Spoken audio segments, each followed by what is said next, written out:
and the new WBC Super Lightweight Champion of the World, Dalton Thunder Smith.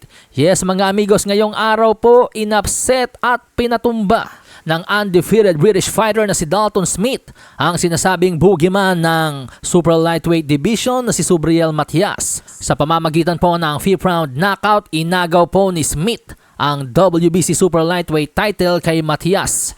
Sa laban na to mga amigos, underdog po si Smith at liyamado si Matias. Dahil syempre, kilala po itong si Matias sa kanyang pagkakaroon ng malakas na kamao at matibay na panga. Sa katunayan, meron nga pong 95% knockout ratio itong si Subriel Matias. Ang naging tema po ng laban mga amigos, makikita po na parang ang plano nitong si Dalton Smith ay i-box lamang or puntusan lamang si Matias. But as the fight progress, parang hindi na po talaga maiiwasan yung constant pressure na dala nitong si Matias. Sa katunayan, sa round 2 pa nga lamang po parang naduguan na itong si Dalton Smith. As sa body language po ni Smith, makikita po natin na parang unti-unti na rin siyang nabe-breakdown ni Matias. Base po sa aking obserbasyon, parang papunta na si Matias sa late round stoppage na panalo o late round knockout victory.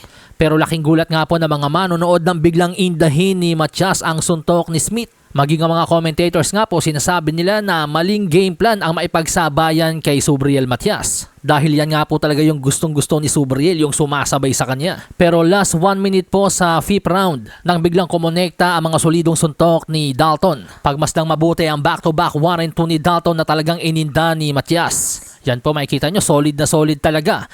Tapos kasunod dyan yung birit na kanan na siyang tuluyang nagpabagsak kay Subriel. Bagamat sinubukan pang tumayo ni Matias pero nakita po ng referee na gewang-gewang na ang kanyang mga tuhod kaya't agad na itong inawat. Kaya naman the winner by 5th round knockout and the new WBC Super Lightweight Champion of the World, Dalton Thunder Smith, na ngayon ay nag-improve na nga po ang kartada sa 19-0 with 14 knockouts. At kung hindi po ako nagkakamali mga amigos, automatic mandatory challenger na po ni Dalton Smith ang former WBC champion na si Alberto Puello. Ang sinasabing boksingerong naluto lamang sa naging laban niya kay Subriel Matias.